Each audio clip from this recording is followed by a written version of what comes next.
Hello, and welcome to another episode of Spoil Your Appetite. I'm Tristan. Happy New Year, everybody.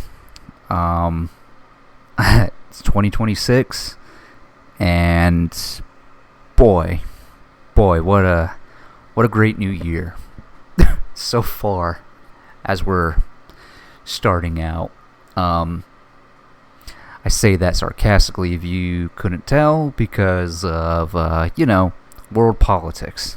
So, but in any event, yeah, I'm doing good. Feels good to do this once again. I was going to do one on Sunday, but I just got home from work and just passed the fuck out. I just wanted some sleep. I worked a 9 to 6, and I thought I was feeling pretty good. And then just didn't happen. But in any event, I'm doing pretty good overall, aside from the crazy world that we live in. I've been dabbling into some Uncharted 2 specifically. Yeah, I bought the whole remastered collection for like $5 on PlayStation. And, yeah, there's that. I beat the first game like a couple months ago, and then I finally started to pick up where I was in Uncharted 2, and it's an experience. I'll just say that much. I'm not entirely sure how I feel about playing these games. It's just like, yeah, this is fine, I guess. Like, so far, I personally just don't see the hype around it. I mean, I will say I do appreciate the design levels and just kind of the design of the puzzles and everything and the setting, and that's really it. But overall, I'm not going crazy for it. Like, I can kind of see why people love these games. I mean, it's kind of fun, and it's kind of challenging too, even it being on normal and stuff. But yeah, it's, I'm just breezing through those games or whatever. At least the second one. I'm almost done with the second one, and it's interesting. But yeah, that's what I've been up to lately, and I've also just been, trying to read comics. Like, currently right now I'm reading John Ostrander's Suicide Squad. That was James Gunn's influence for his Suicide Squad movie, which I can totally see in the first few issues or whatever. But yeah, that's kind of been it. I still haven't finished Cobra Kai. It's one of those things where, when I get on streaming services, I just look at the catalog of stuff and I'm just kind of overwhelmed by it that I just turn it off. So there's that. But yeah, nothing much going on other than that.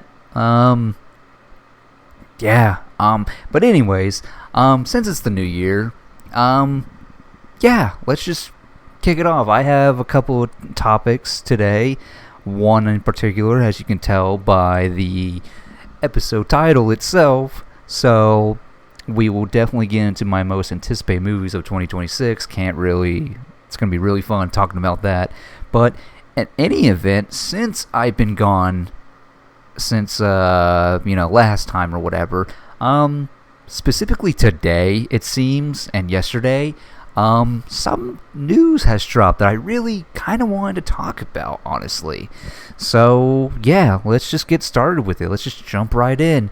So Amazon is creating a Lara Croft show that we've known for God knows how long. They announced that. And it's going to star Sophie Turner. Now for me, and I'm sure for a lot of you, Sophie Turner, the only thing I have seen her in is Game of Thrones. I really liked her in Game of Thrones. So when she was casted as Lara Croft, I thought, based on the one performance that I saw from her in Game of Thrones, not a bad choice.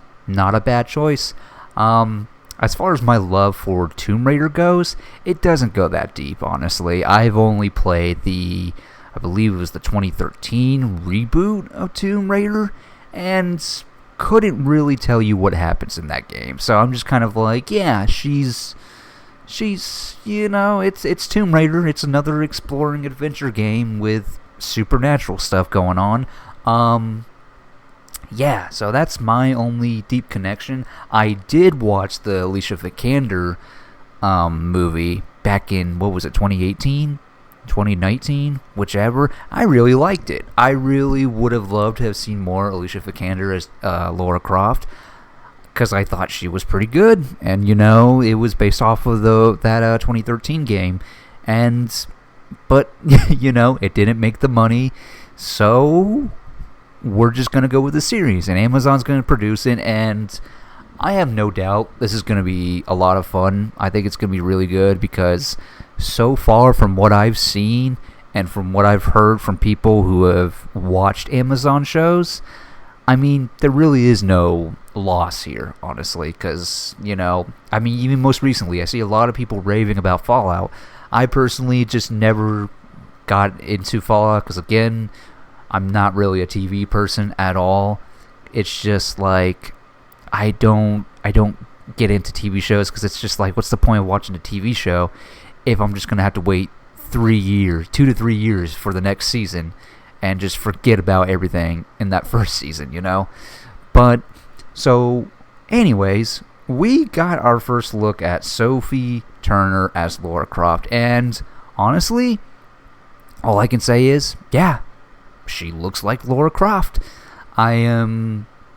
It's very, they really went with the OG Lara Croft look, especially with the sunglasses and everything.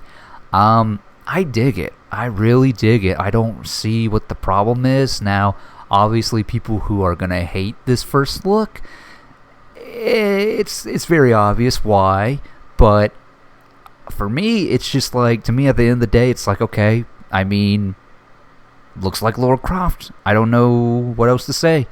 I think she's gonna really, like, own the role and everything, too.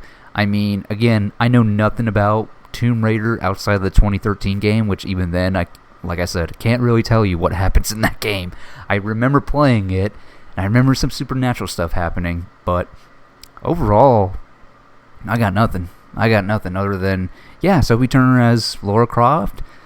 The first look, she looks great. I mean, what is there not to like? I mean, yeah, don't answer that. I can tell what people don't like about this first look, which is like, okay, it's like, whatever. I mean, and it's always funny when these things kind of happen. I mean, we're looking at Lara Croft, and these fans want to act like Lara Croft is this deep, complex character or whatever, all this stuff, and blah, blah, blah. Like, they don't like the casting of Sophie Turner and all this stuff. It's like, I'm sorry, but, like, Lara Croft was never a deep, complicated character the way you're making it out to be.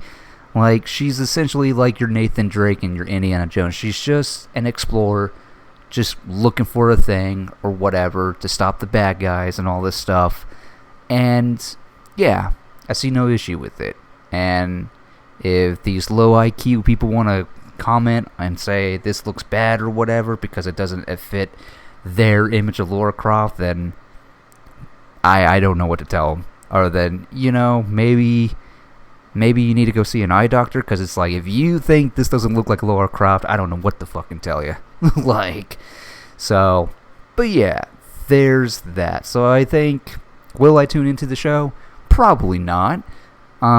Maybe, I don't know. We'll see. I mean, there's been so many TV show trailers that were coming out this past year that I was like, oh, I'm gonna watch this or whatever. Like, Welcome to Derry.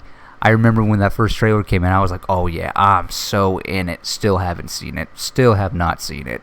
Don't know when I'll get to it.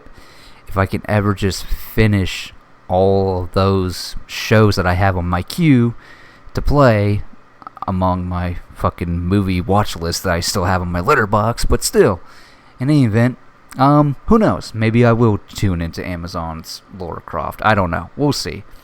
So, there's that.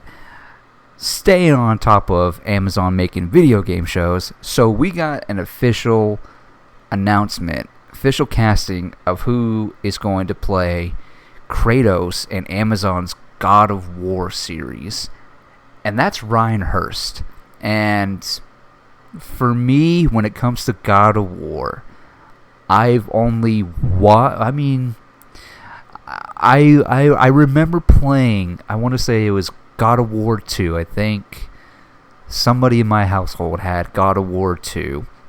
I popped it on PlayStation 2 as a kid, started playing it and all this stuff, and that was my only exposure. Then cut to, God, I don't know, a couple years back, I decided to watch all, like, the full gameplay of all three games, just to get that Greek story out of it. And it's just like, okay, that's cool, or whatever.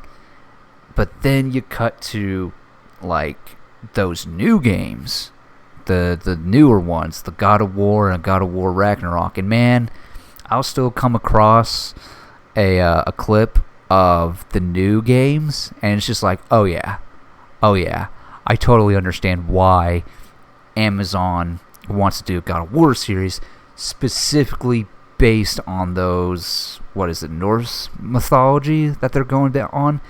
Why they're going to go with that more so than the Greek mythology, because man, there's like, I don't know the full context, but like the videos that I'd be seeing of those God of War games, I'm like, wow, this is like some fucking deep shit. Like, I can kind of guess what's going on, but like, damn, this is some good cinematic fucking, like, good writing here. Like, I can totally see why they would want to go this way, and yeah, I'm for it. And so to have a guy like Ryan Hurst, who apparently is also the voice of Thor in God of War Ragnarok, I think that's pretty cool that they're keeping it in-house and whatnot. And yeah, I mean, looking at that dude, he's definitely got the beard. I mean, you just gotta have a stylist to really like clean him up or whatever, get that God of War beard going on. And yeah, and that dude is what? I saw that he was 6'6", not like I could tell on screen or whatever, but like, he's 6'6", and man, as soon as he gets that trainer, he's going to be ripped as fuck. He might not be as ripped as people want him compared to the game, which is kind of like almost unrealistic in a way. But yeah, I mean, 6'6", he's going to be big fucking dude. Like, I'm looking forward to it. I genuinely think I might tune into this one, because I'm just like, this looks really like, I mean, first of all, just the fantasy of it all, and the Norse mythology and all this stuff, and again, seeing clips from the game, I'm just like, yeah, dude, this is gonna be fucking awesome. I mean, I know there are some God of War fans that are upset that they're not starting with the Greek mythology, but let's be real. I mean, it would be fun to see that, but at the same time, it's like, nah, man, these newer games, there's story, there's stuff in there that can totally be taken and be put into a show and just really tug onto your heartstrings, because realistically, the first three games are nothing but a revenge quest. That's all that is.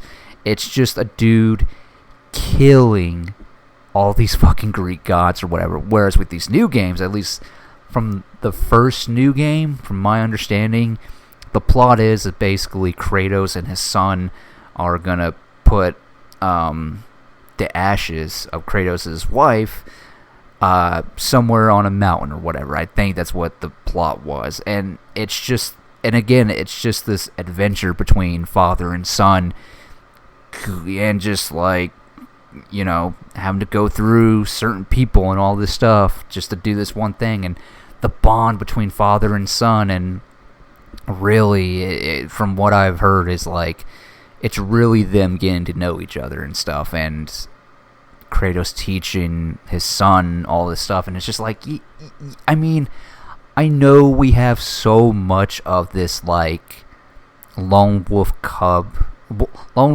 and cub stories or whatever. We see it with The Last of Us. We're seeing it with Mandalorian. We saw it with, but again, those stories just sell, and I look forward to this. I think it's just going to be really fun. Like, it's going to be really great, especially if it's going to be based around the Norse mythology. Like, I look forward to it, man. Like, and Ryan Hurst as Kratos, I'm just like, look, I don't know what he's in. I don't think I've ever seen him in anything that I can remember. I saw that he was in Saving Private Ryan. I looked him up, and I'm like, yeah, I don't remember him at all. But the idea that they kept it in-house, and he's going to play Kratos, dude, yeah, I fuck with it. I fuck with it a lot, honestly. And I cannot wait. Cannot wait to really... I truly think I might tune into this one, even if it's going to be 2 to 3 years for the next season or whatever. Because I have to imagine that once this series comes out, it's going to be instantly greenlit before, even the season, comes out. I'm going to predict they're going to greenlight the second season before this show even debuts. I have to believe that. Because, it's eye-catching, too. Again, the fantasy element and all that stuff. It's just going to be fun. I can't wait, dude. I'm very curious. I'm very much going to keep my eye out for it to watch it and all sorts of stuff. So, yeah. Look forward to that. And with that being said, let's move on to this. So, Kathleen Kennedy, the head of Lucasfilm, is stepping down after, how long has it been? 15 years? 14, 15 years? Since, she's run Lucasfilm. She's stepping down, and we're being replaced with Dave Filoni, and I'm going to butcher this woman's name, and I am apologize in advance. Lin Brennan. They are going to be heads of Lucasfilm. Now, let me just start with the Kathleen Kennedy thing. She has, I think overall, she's done an okay job. As far as her job goes, I think she did an okay job. I think what makes me say that she did an okay job is just the whole creative differences. Whether it was that whole solo project with Phil Lord and Chris Miller, where they were literally shooting it, and then they got fired and were replaced with Ron... Jesus Christ. What's his name? Ron Howard. Yeah, okay. Ron Howard. And it, for me personally, Solo, I don't like it. It has moments. It's I can enjoy it once I get past the whole, it's really creative decisions. The biggest one being how he got his last name. I thought that was horrible. I really did not like that at all. And, I don't care where he got his gun from. The only things I did care about as far as origin bits that we needed to see was how he met Chewbacca. That's the only thing that I liked. Everything else, but aside from that, I think it's okay. I still don't like it because I'm just just kind of left me with that feeling. But the whole possibly Josh Trank was going to make a Boba Fett movie, and then this current cycle of it's gonna be it's been six years technically and some months since we've had a Star Wars movie, and not a very good one. I'm sorry, I think The Rise of Skywalker is the only Star Wars movie I truly fucking hate. And I could talk about that, but I'm not going to. Like, I hate that movie, and the less said, the better. I mean, it's the first one, and I'm someone who doesn't even like the prequels. Like, I grew up with the prequels, but when I did that big rewatch of the prequels, like when The Force Awakens was coming out, I was just like, wow, these are not hitting the same when I was younger. Even watching Revenge of the Sith on the big screen last year, I was just like, I can't do it. I can't do it. And that's the thing. Concept-wise, I think the prequels are amazing. And visually, they look amazing. But the writing, not so much. But any of it, it's not as bad as, say, how I feel about The Rise of Skywalker. But yeah, there's that. It's just really the creative differences that she's had with so many different directors. And then, of course, like I said, 6 years, about to be, it's technically 6 years since we've had a Star Wars movie. And it's like all this talk about, oh, this person's going to do one, this person's do one. Even so much as so going to Star Wars Celebration and bringing out this line of directors saying, these are our directors, they're going to be making all these Star Wars movies, and crickets. Like, I'm over it. And then, if we want to talk creatively, it's like, okay, I thought The Acolyte, bad. Did not like that at all. It was just like, you swung for something, and I had high hopes, and maybe if I watched that show, I really thought I was going to go into it being like, okay, everybody's saying this is shit or whatever, and there's some people liking it, but everybody's saying it's shit or whatever, and I'm just like, it can't be that bad. Yeah, it's bad. It's bad. Why they would bother continuing it? Yeah, there's no reason to, because it's just like,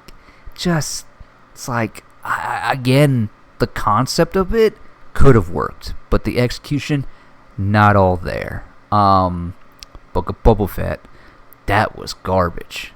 That is truly, I still contend, that is the worst Star Wars show that they have made. That's the worst one, especially when it ends with when Boba Fett's just like, yeah, we're not cut up for this. It's like, what the fuck was the point of this show then? Like, seriously, it's like, yeah, has its moments, whatever. Ahsoka, I liked it. I thought it could have been better. And then, for me, on a personal level, the Obi-Wan show. Bringing back Ewan McGregor as Obi-Wan, great. I love it. I was just here for it. And again, putting aside what I wanted from the show, putting what I wanted versus what we got, I'm just like, what we got was just like, it just has moments, but overall, it was disappointing. It was super disappointing to me. Ewan McGregor killed it as Obi-Wan, but I just felt like, yeah, a talk of another season, I don't want it.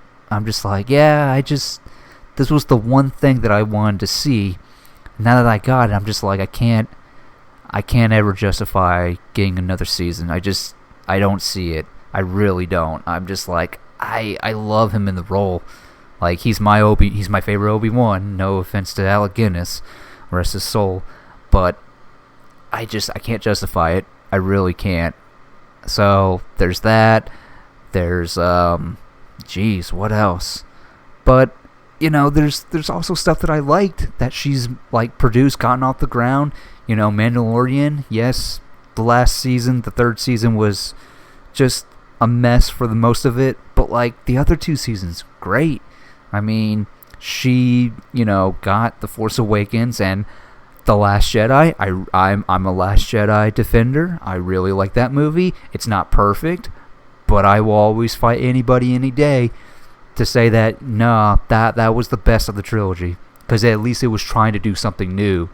Like, you can have your opinions why you think it's wrong or whatever, but I think it's great, and making Luke very human and not this like savior of the galaxy, even though he did kind of saved the galaxy in a way, sorta. You know, he kind of saved our heroes by doing the most Jedi fucking thing I think he's ever done on screen. So there's that. Rogue One was awesome. And then, of course, my favorite of the Disney era Star Wars, Andor. I mean, I think that's the best thing she's ever, like, get off the ground, produced and everything. Like, because it's just like, I could not believe that we essentially got a Star Wars show that genuinely feels like an HBO show. Like, it was so fucking crazy how mature it was. It was just, I cannot, like, blow up that show like anybody's business. Like, I can't, I mean, what is there to say that hasn't been said? Like, that is truly probably the best thing Disney Star Wars has ever fucking done.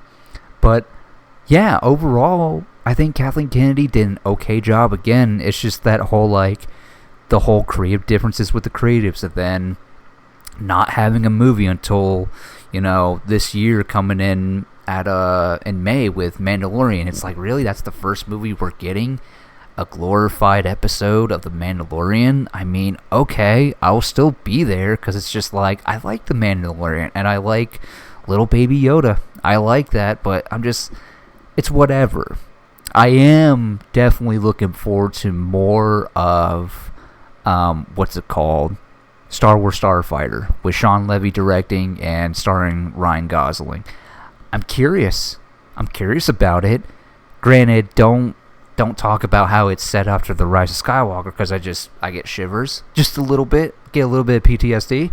I look forward to that, because generally I'm just like, okay, we're moving forward. Granted, it's not like so far away from the Skywalker timeline that I want, but you know what? I'll give it a chance. And of course, I totally forgot, people seem to like Skeleton Crew. I didn't watch it because I think after The Acolyte, I just didn't care for any new Star Wars shows, except for Andor, because Andor was after Skeleton Crew, I believe. I think that's what it was. But people like Skeleton Crew, so there's a win for that. But yeah, I think overall, yeah, after 15 years, it's time for Kathleen Kennedy to step down. It's time for a new era of Star Wars. You know, I'm just like, okay, she's stepping down.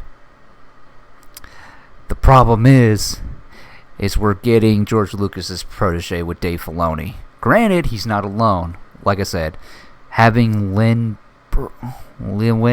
Brennan, again, don't know how to pronounce her name.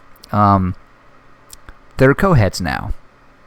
What that means, who knows? Now, obviously, let me get the pessimistic side out of me real quick. Don't like it. I don't like the idea of Dave Filoni being just the head of Lucasfilm, because I'm just like, the pessimistic in me is just like, so we're essentially going to be staying in the Skywalker timeline, which means we're probably going to get more fucking prequel era stuff, and more in between the original trilogy stuff. I don't know. I don't have faith in Dave Filoni when it comes to that side. At the same time, it's like, you know, Dave Filoni has done some stuff that I like Star Wars Rebels and being a part of The Mandalorian.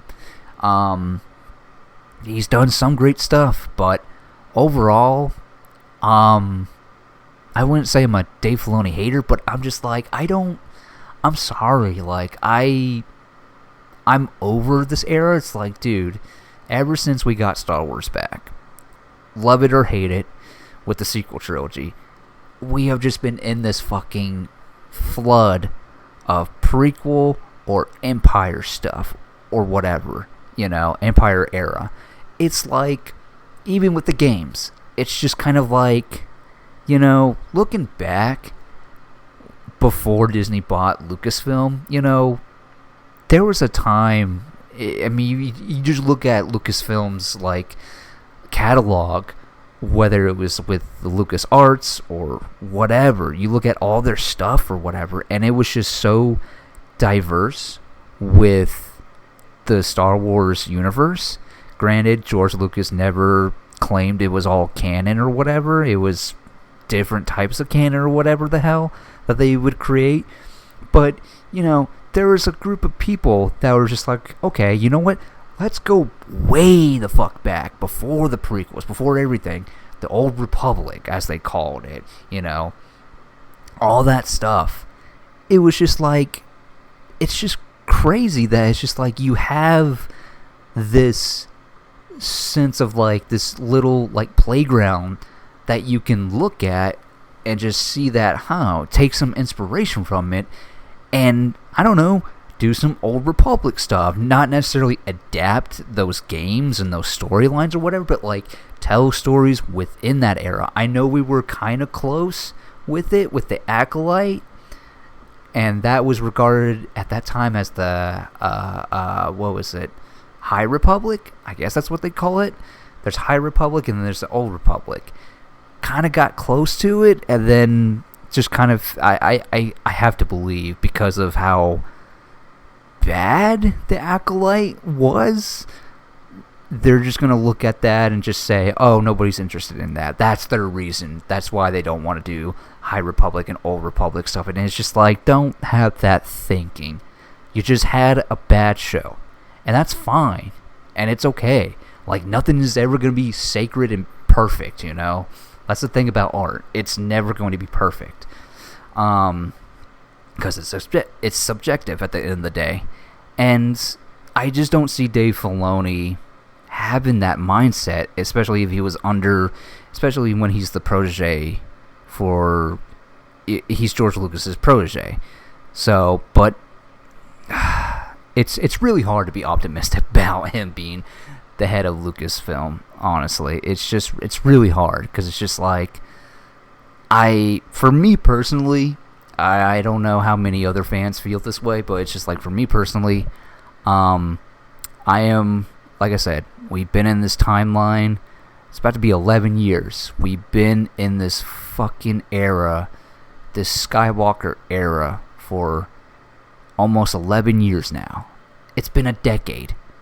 And the one time we get out of the Skywalker era, didn't do so well. And it's just like, it's time. It's like, I'm over seeing Stormtroopers. I'm just over it.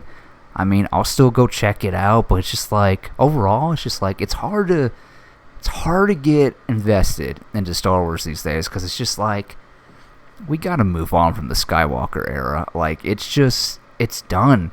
Like, take a page from George Lucas himself. Go look at how when they made those prequel movies, like, they had a bunch of artists and like crafting out on the computers and like sculpting like miniatures and all this stuff, making like a whole new world with different designs. Like, I mean, that's what you need. You need like a bunch of artists to come in and a director to be like, this is what we're going to do, all this stuff.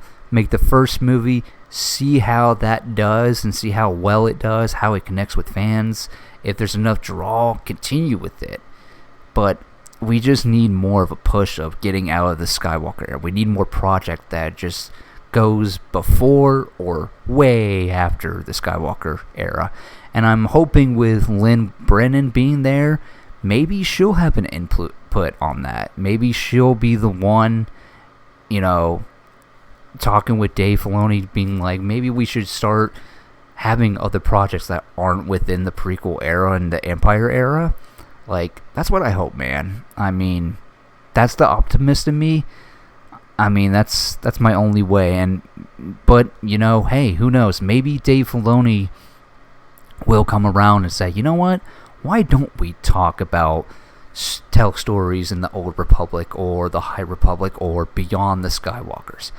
Maybe Dave Filoni is at that point where maybe he's open to the idea of it. Maybe he's pitched ideas with that, and who knows? Who knows, man? I want to be optimistic, but given Dave Filoni's track record. And like I said, for me, when it comes to his stuff, I'll just say some of it works, some of it doesn't work. And some of it that doesn't work, it's kind of the Clone Wars. But at the same time, I will say Clone Wars, while it's a mixed bag, it did make me appreciate the prequel era. There are some ideas that were in the Clone Wars that I just not down for at all. Like, I don't care for. Specifically, the whole explaining the Force thing with the father, the son, and the daughter, whatever nonsense, the gods, the whatever they call them.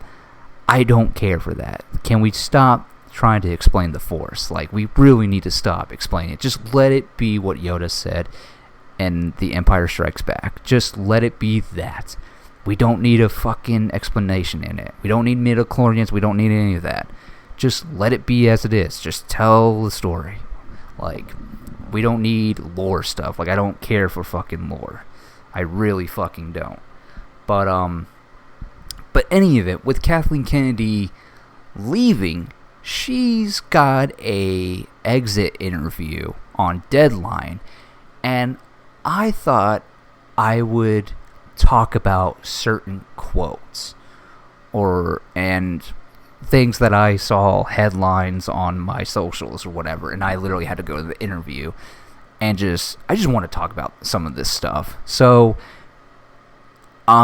speaking with, she was talking about Tony Gilroy and all that, and let me just say this. It's a very interesting quote. So, she's talking about Tony Gilroy, and I quote, "Tony Gilroy, I knew him from the Bourne Identity movies," which I watched a whole deep dive into the Bourne Identity movies, and I'm not surprised. That's one of Tony Gilroy's project, and the whole background behind that is interesting. But, Tony Gilroy is the one that shepherded Star Wars Andor and perfected it. He show ran it, wrote some stuff for it too, and he just oversaw it. But this is her talking about him. She continues, "He didn't see himself in the Star Wars universe. I said, okay, let's just talk this through. And he came in on Rogue One, which, there's that, and helped us, and then he slowly started to get hooked. By the time we were talking about Andor, he found a way in because he realized there was something important he had to say, which makes a lot of fucking sense. And he could do it inside Star Wars, and that started to become very exciting for him. It's thrilling to try and find that. Now, here's where it gets really fucking interesting. I've had early conversations with David Fincher, with David Fincher, with Vince Gilligan for TV. I have sat down with Alex Garland and others where the minute you say their name, you go, oh, that might be an interesting Star Wars. Yeah, can we just talk about that she had a conversation with David Fincher?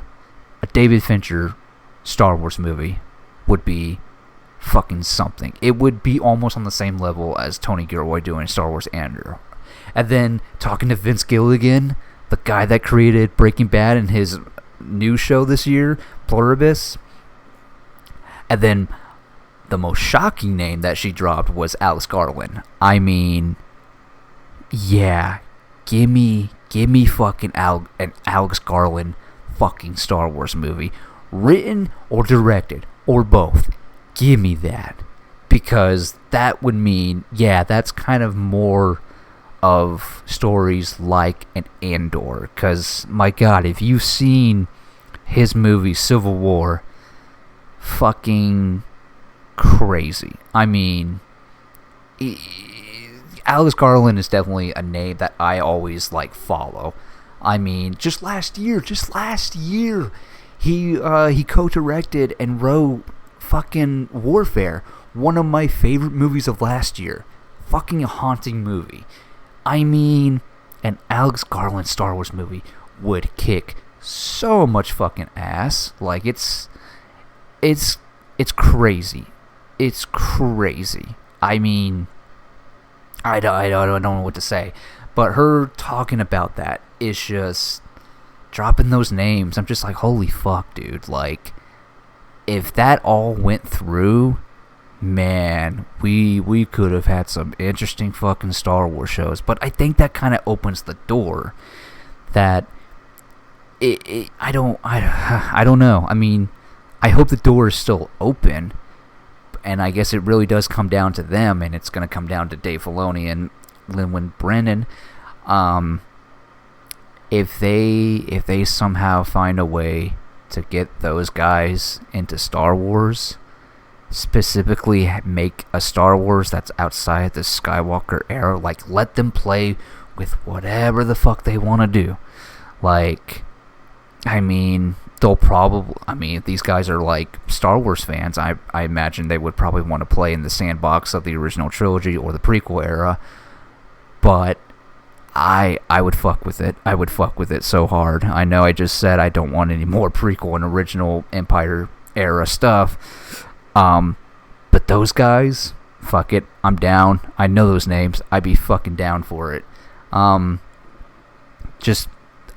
can't believe she's had conversations with those people. Like, that is just crazy to me. But yeah, so that's one of the quotes that she said. She also gave an update on the most recent, I guess, all these projects that are in development or whatever. She kind of gave an update on it. So her quote, as far as like an update on where everything is, she goes, I've got to I've got to tread a bit carefully here. She goes, James Mangold and Buell Williman wrote an incredible script, which is supposedly speculated. The rumor is it's about the origin of the Force and the Jedi, which I don't like the sounds of it, but I love James Mangold. I really love him. She continues by saying, but it is definitely breaking the mold, and it's on hold, which, no shocker there. So, as it keeps going, she says, Taika has turned in a script that I think is hilarious and great, which I'm sure some people are not going to fucking like that, because Taika Waititi's name right now is just not it, because of thanks to Love and Thunder, but I will still go and see it if it gets made, because, I mean, Jojo Rabbit, that's all I fucking need from his filmography. Anyways, continuing on to this quote, it's not just my decision, especially when I've got a foot out the door. Donald Glover has turned in a script, possibly for that Lando movie, which went from show to movie, I believe. And as you have read, Steven Soderbergh and Adam Driver turned in a script written by Scott Burns. It was just great. Anything's possible. Anything's a possibility if somebody's willing to take a risk. Which I will say to this, the Hunt for Ben Solo movie, if they make it, I'll see it. Unfortunately, I'll go see it, even though I don't fucking want it. I just, again, going back to the whole, like, we need to move on from the Skywalker era.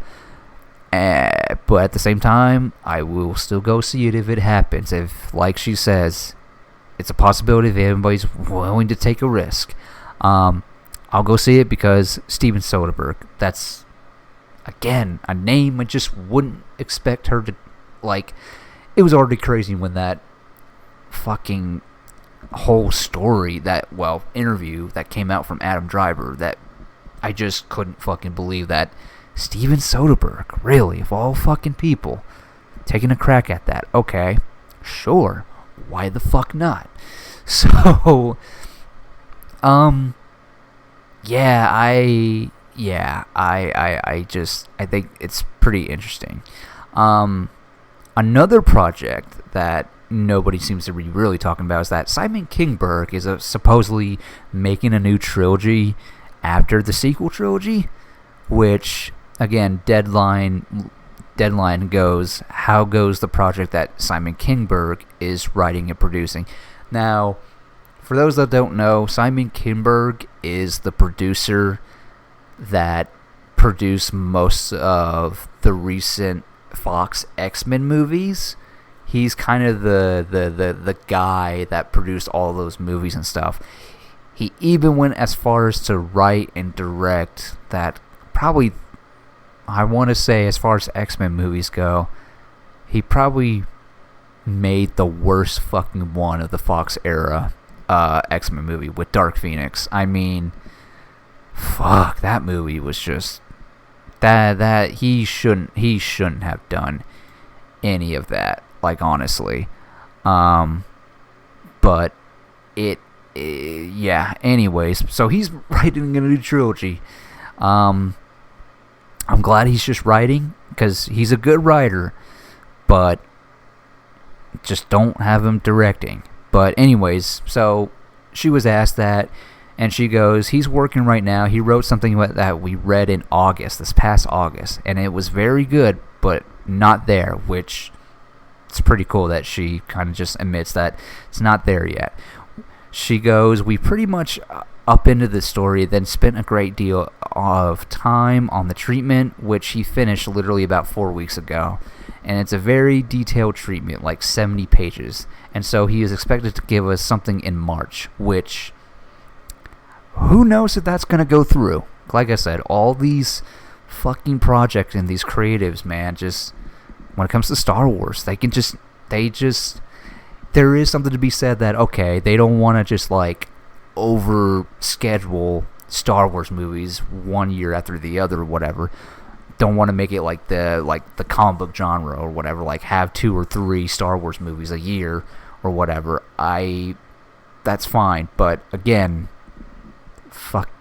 we couldn't have just picked one person to sit down with and get a new Star Wars movie out within those 6 years. Yeah, we just had to go back to Mandalorian. Whatever. But yeah, Simon Kinberg doing another trilogy with Star Wars. I mean, alright. We'll see. We'll fucking see, I guess. I mean, who knows what it's going to be, but it being said after, I just really hope it doesn't involve any Skywalker, like, characters like Rey. Like, I really hope it's far into the future with what Simon Kinberg is doing. Hopefully. But I could be wrong. But then again, like with a lot of things, could be good. So, just going to be an optimistic and just, maybe it's going to be good. Who knows? We'll see. Now, another question she was asked, I just thought this was very sweet of her to, like, say and point out, because it just, yeah, it going to what she says for this answer, it's just, like, very poignant. Like, Kathleen Kennedy is not dumb. Like, she sees it all. So Deadline goes, you've developed a thicker skin, no doubt. You can't have been used to all the criticism when you were producing all these movies with Frank Marshall for Steven Spielberg. What do you have to say to ease the apprehensiveness of these newcomers to the Star Wars universe? Every time you release another movie or series, it's like fire in the hole. To which Candy replies, I'm honest, especially with She goes, I'm honest, especially with the women that come into this space, because they're unfairly get targeted, which 100% she's right about, which it's so stupid. It's so fucking stupid how dumb fucking Star Wars fans are when it comes to female creatives, when it comes to anything that they love or whatever. They always get hit like the most criticism. It's really stupid. But anyways, she goes, I don't try to sugarcoat it, and I empathize with that it's a very small group of people with loud megaphones, which, yeah, truly. I truly do not believe that it's the majority of the fans, which I 100% agree. And of course, the people who will look at this quote and say, no, we're the majority. Nah, you're really not. I mean, the Star Wars fandom is very big. Anyways, going along with this quote, and I think we're also in this weird world where bots can affect things, which, again, who knows what's a bot, what isn't. I mean, I can't tell at all, because clearly I just ignore all that shit. Like, for me, I just ignore it all. I ignore all that shit. Stay off of social media. Makes your life a lot better, let me tell you. Anyways, she continuing on with the quote. You have to develop a tough skin. That is exactly right. That's what you have to do. You can't make it go away.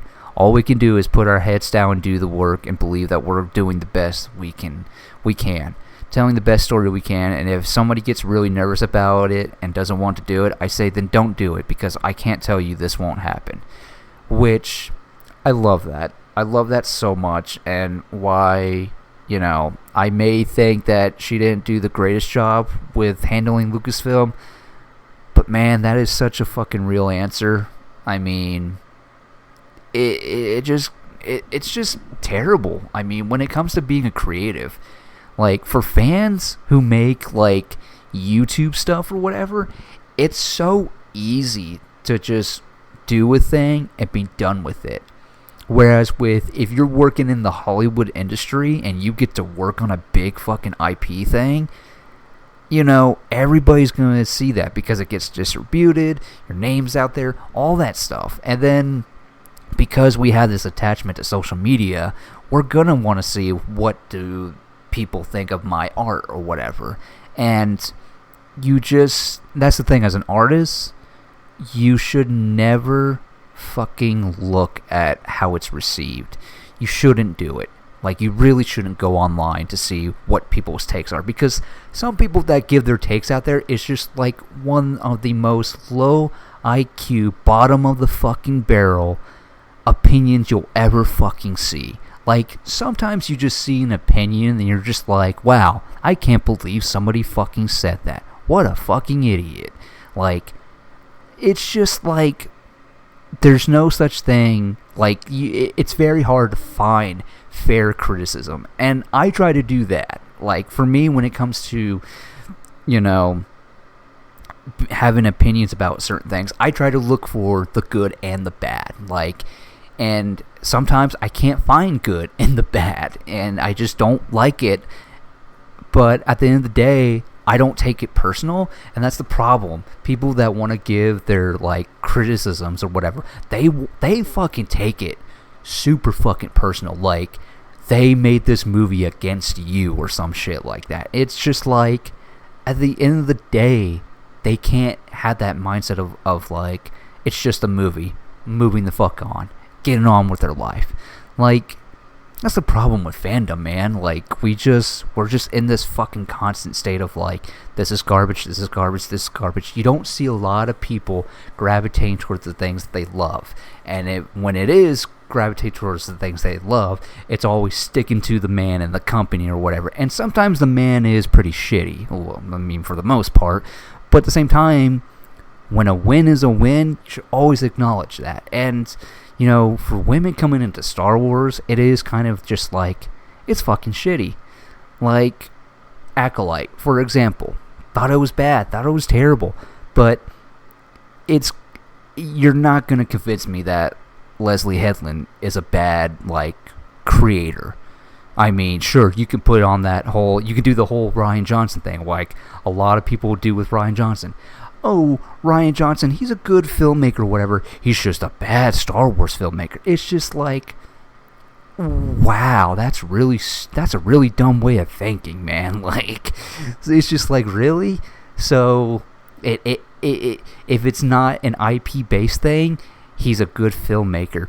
But Star Wars is another thing or whatever. It's like, what a fucking bitch nerd. Like, that's the thing. Sometimes you just have to, sometimes I just want to fight fire with fire. Like, if you want to put down these creatives, let me put you down. Even if it's a thing I don't like. It's like, I will gladly put you down too. Like, I don't condone, being an asshole or whatever. I mean, it can always be in good fun, yes, but like, we've seen it with grifters. They always love to fucking do all that stuff and just like hate all this stuff, and what I like is like superior or whatever. It's like, get fucked, honestly. But no, man, I love how Kathleen Kennedy said this. I mean, this is probably my favorite quote of the whole interview. I just really like that she, and who's to say if she actually does this, but like, I mean, Kathleen Kennedy has been doing this since the 70s, the 80s, God knows how long. I mean, but I will definitely take her word at just like, essentially just, she sees it all. She sees all the bullshit or whatever that fans want to do or whatever.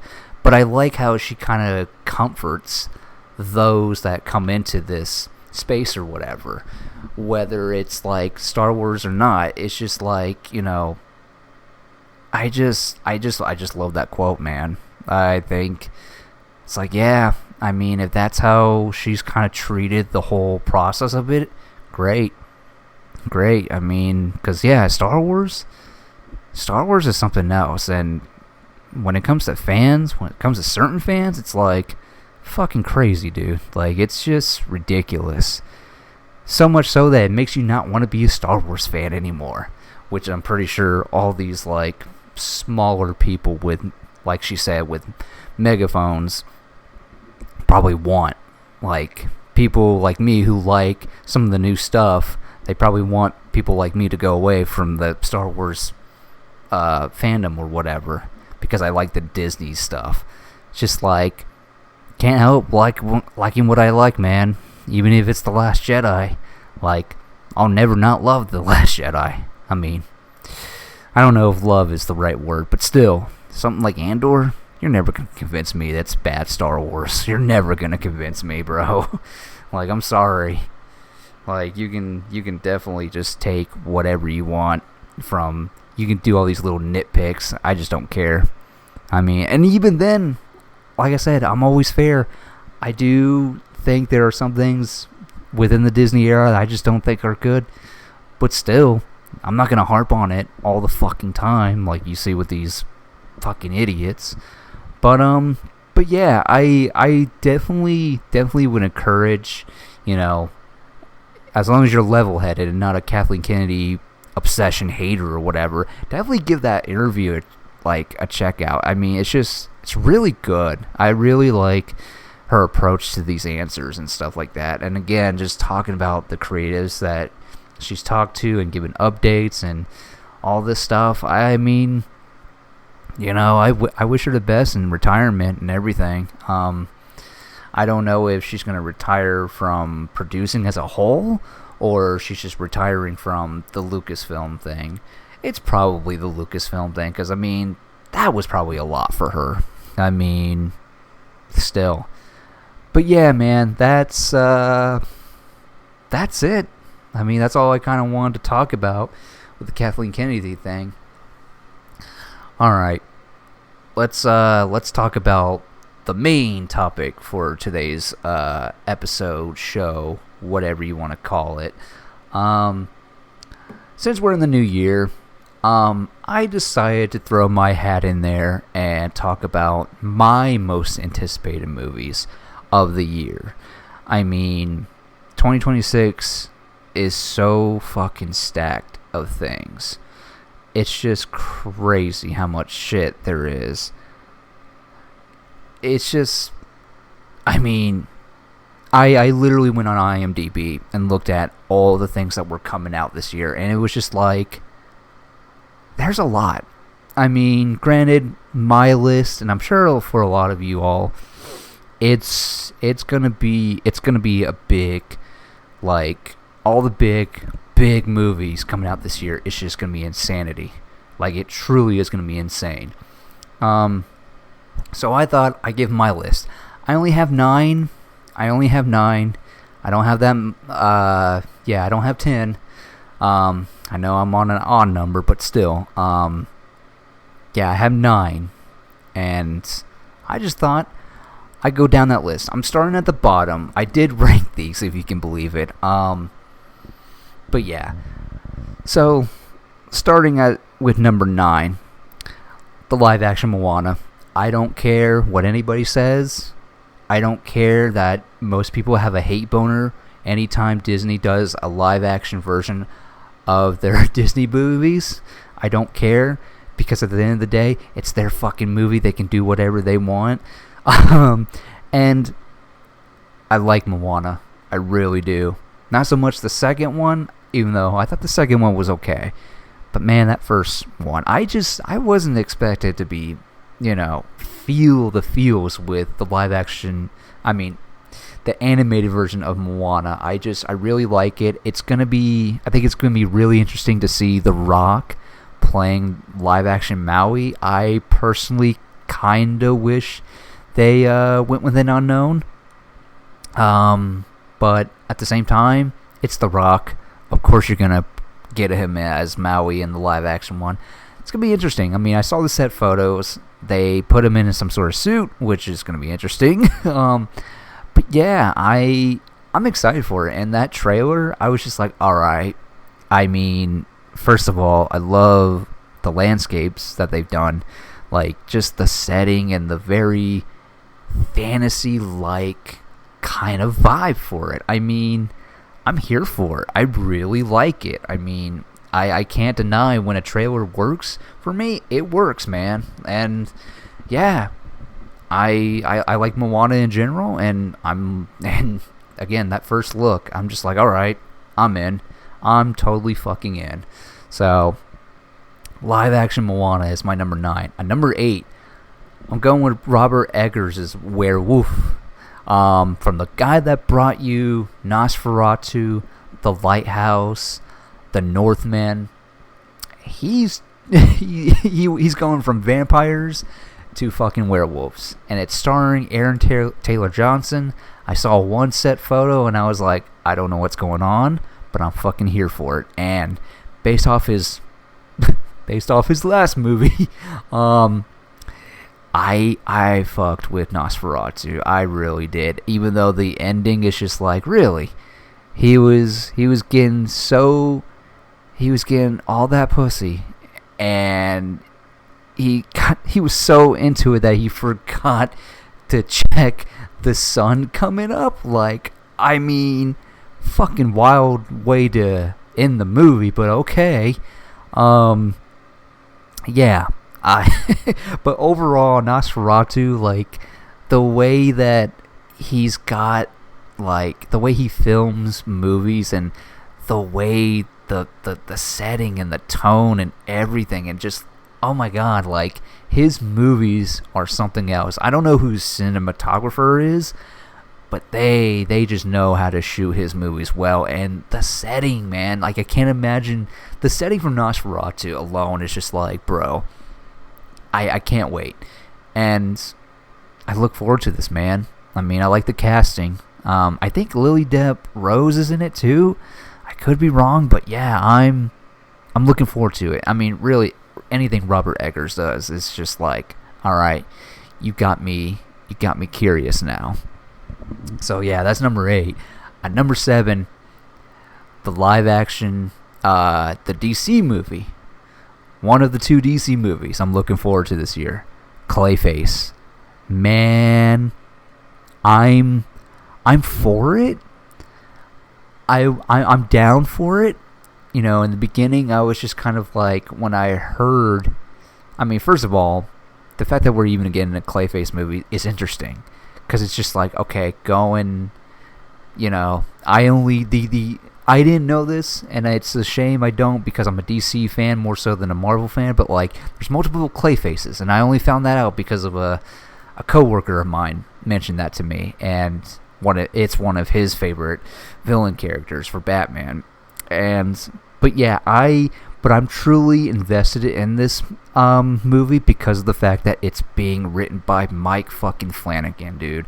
The guy that brought you all those fucking incredible horror Netflix shows with Haunting of Bly Manor. Oh man, what was the other one? Mass something.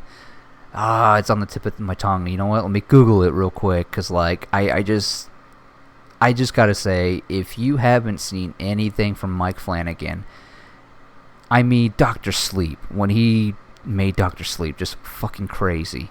Midnight Mass, that's what it was. He also did the Life of Chuck last year, which that was like, not a horror movie, but oh my god, very interesting movie. The Haunting of Bly Manor, The Haunting of Hill House, just, dude, like, as a writer, he's so good. And the fact that this all started because of the fact that I think he mentioned on Twitter that he would love to do a Clayface thing, and James Gunn saw that and was just like, you know what?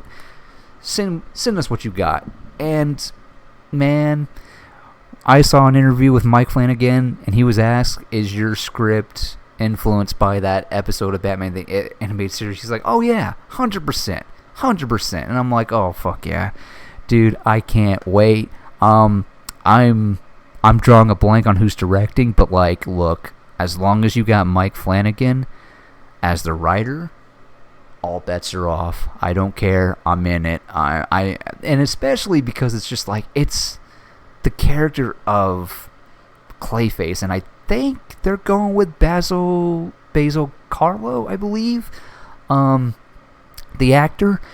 I just think it's just so interesting because it's like, yeah, you know what? Clayface is a character you could do as a movie. I mean, and the fact that it is going to be a body horror movie, I'm just like, oh fuck yeah, dude, this is going to be awesome. And it's, for those that love their cinematic universes, this is supposedly set in the DCU, our newest DCU. So I'm just looking forward to it. Mike Flanagan so far hasn't let me down. Even if I wasn't crazy for Midnight Mass, I still thought it was interesting. I still liked it. But, yeah, oh, God. Can't wait. So, yeah, that's, what was that, number 7? At number 6, this wasn't even on my list until the trailer came out. The Death of Robin Hood. A24's The Death of Robin Hood. And this is coming from the same guy that did A Quiet Place Day 1 and Pig. And it's starring Hugh Jackman. And I'm just like, first of all, this is incredible. An A24 Robin Hood movie? A Robin Hood movie where he's essentially at the end of his life and is dealing with some sort of regrets of what he's done in the past. And it's like, wow, and then the brutality, the fucking violence. I'm just like, holy fucking shit, dude. Like, Hugh Jackman as Robin Hood. Dude, like, I'm all for it. I am so fucking here for it. I cannot wait for this fucking movie. This could be my most disappointing movie of the year, honestly. This could be it. I mean, my number 1 could be my most disappointing, but after that first trailer, man, I mean, I will be heartbroken if I don't like The Death of Robin Hood. If it's not as metal as I think it's going to be. But at the same time, I need that drama. I'm sure I'm going to get all that dramatic stuff or whatever. So, there's that. So, now we're getting into, what is it, the top 5? Yep. Top 5. So, at number 5, I got Avengers Doomsday. I mean, why so low after all those trailers? For me, it's like, the MCU has been very hit and miss. I mean, after the last 2 movies that we've had with the Fantastic Four First Steps, which I fucking love so much. I love that movie. And the surprisingly Thunderbolts. Why am I not more hyped? Well, it's because of everything else that's come before it. It's either been good, or it's okay, or just not good at all. I mean, it's just been hit and miss for me. Now, I will say, let's talk about the trailers. The most recent one with the Talcons and Wakanda meeting the Fantastic Four. Dude, I'm just here for the Wakandans and the Talcons possibly teaming up, which I'm like, dude, you show me that one shot of Namor. That's all I fucking need. That's really fucking good. I love that. I really fucked with that. My favorite MCU character is Steve Rogers. Seeing him come back, kinda interesting. I mean, I know the rumor is that his involvement, he's kind of a key player. The plot kind of revolves around him. Don't know what that means, but it's just like, all right, Chris Evans coming back as Steve Rogers. I'm for it. Even though I think the character reveal, really is what it is, was just so like, this is so stupid. I hate it. Like, it's like, oh, we're just seeing him come home with a baby and putting away his suit. And it's like, okay, don't fucking care. And then my personal favorite one was the Thor one. I love the Thor one. Thor talking out to his father, praying essentially, wanting to come back from this battle that he may not know he'll come back. He doesn't know if he'll make it back. But, man, I love that. I love that trailer. And then, of course, we got the X-Men one, which I don't love as much, but it's my second favorite. The idea of Magneto just being like, death comes for us all. It's not about who we are when we die. It's about who you are when you close your eyes. And it's just like, I just gotta say, when it showed Patrick Stewart and Ian McKellen as Charles and as Eric, I was just like, the first thought I had was, fuck, you're old. Holy shit. Like, I just like, oh my god. And they gave Ian McKellen the long white hair, and it's like, I'm so ready for the fucking recast of the X-Men, because it's like, how many times do we have to see these guys as these characters? I mean, it was cool seeing them together since, yeah, I mean, it's kind of crazy to think about. We haven't seen, these two together in live action since Days of Future Past 12 years ago. Really strange to think about. But yeah, I'm just like, oh my god. I mean, okay, one last time before the recast. I mean, then again, they might come back in Secret Wars. Who the fuck knows? Secret Wars is going to be fucking nutty. But then the X-Men trailer just ends, well, character reveal, ends with James Marsden as Scott Summers, Cyclops, unleashing his fucking power, bro. Like, I'm just like, okay, first of all, I fucking love that he's in the Jim Lee fucking design, that iconic yellow and blue suit, yes sirree. Also, can we talk about how it wasn't until my third view that behind Cyclops is a fucking Sentinel? I just couldn't believe that. I'm just like, oh my god. Oh my god. What even is this movie? I don't know. This is going to be incredible. I mean, it's fucking cool as shit. I look forward to this so much. Especially if, I mean, I don't expect much play from these guys or whatever. But for James Marsden as Cyclops to go out as a boss, because, yeah, I think we all know the X-Men are just going to they're going to bite the dust like the Illuminati did in Doctor Strange Multiverse of Madness. But, I mean, I'll take it, because, I mean, I like those Fox X-Men movies, well, some of them, but like a lot of people, man, they did Cyclops dirty by making him an overbearing, fucking jealous, protective boyfriend. Just not it at all, bro. Just not it.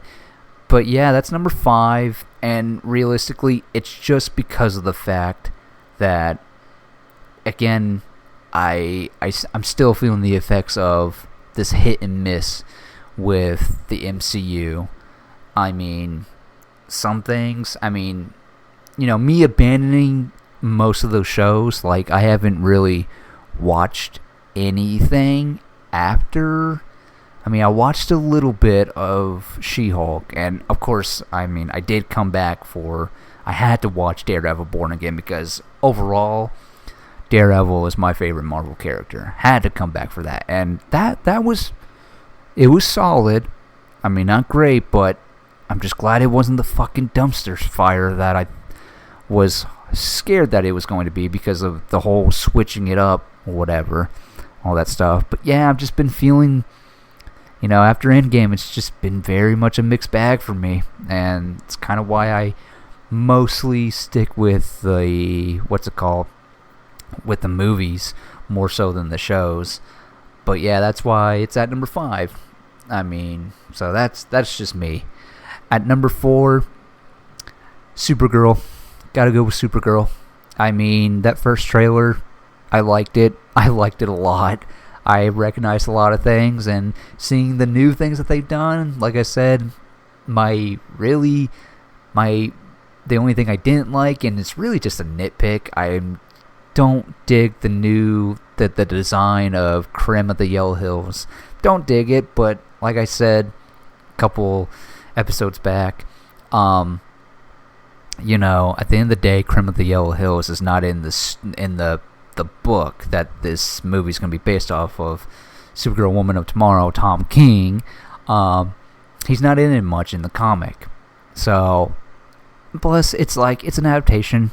Who cares? And like James Gunn recently said last week or the week before, that it doesn't follow the book religiously, but it does, essentially, it's an adaptation is what he's getting at. It's not going to be a translation. It's not going to be copy and paste, which good. Just give me that essentially that, what's it called? That space adventure between Supergirl and Ruthie. Just give me that. And man, that trailer, and God, she looks great as Supergirl. I can't wait. And I just, And it's really realistically, the reason why it's so high up on my list is because, I just know the source material. I love it. Tom King's Supergirl, Woman of Tomorrow, is definitely a good entryway into the character of Supergirl, I feel. So, there's that. So now we're getting into my top 3, eh? At number 3, Project Hail Mary, Phil Lord and Chris Miller, directing this adaptation of Project Hail Mary.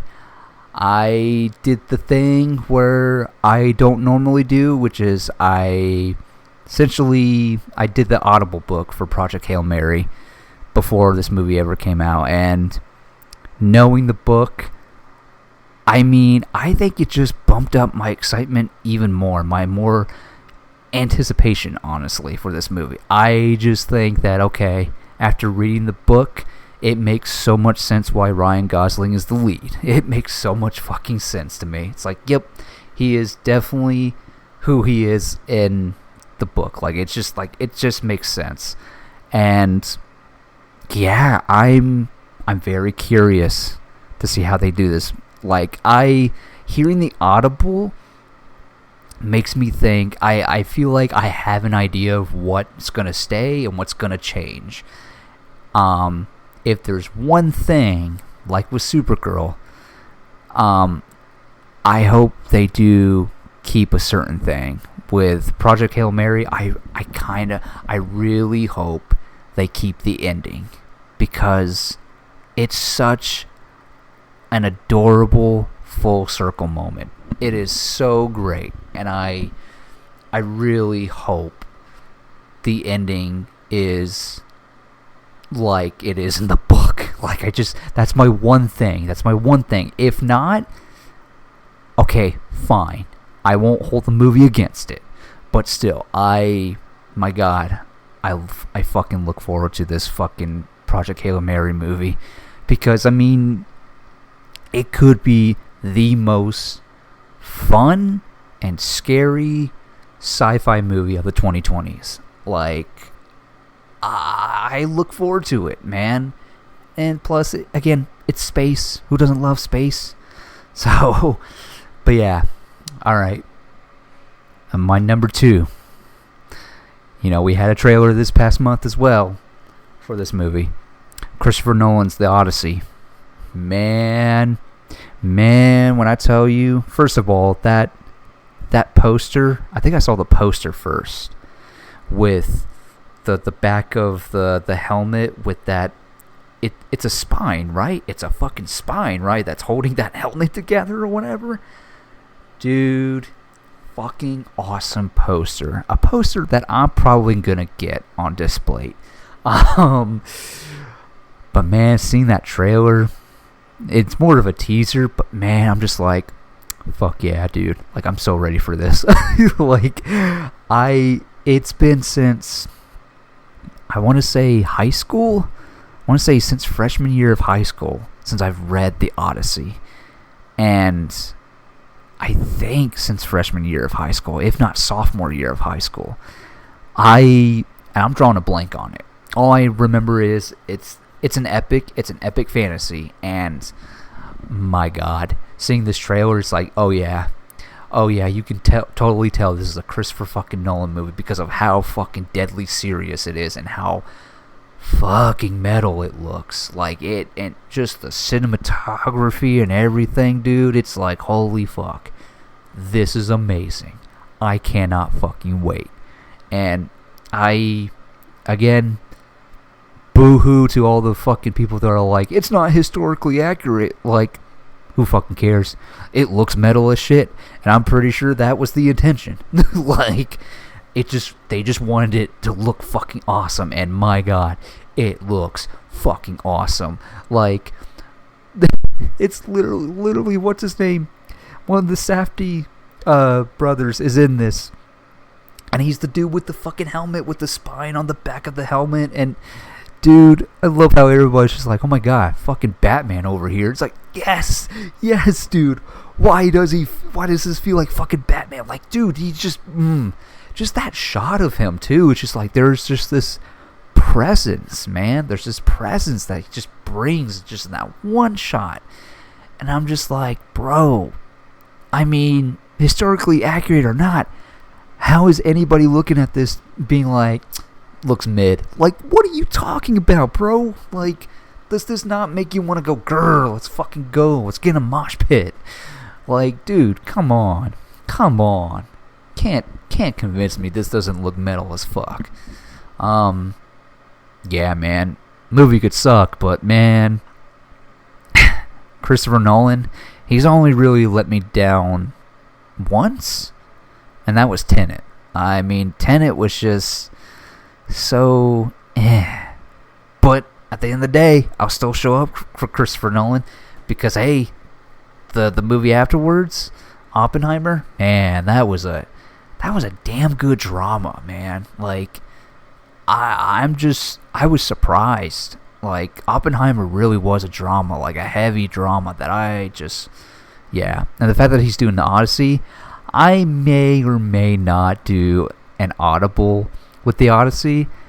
I did see on Audible, and I kind of want to because there's one with Ian McKellen reading The Odyssey, and I'm just like, ooh, maybe I should refresh my memory, like get an understanding of it, and just like, again, the cast too, like, I can't fucking wait, dude. I just cannot fucking wait. So yeah. And then, of course, my number one,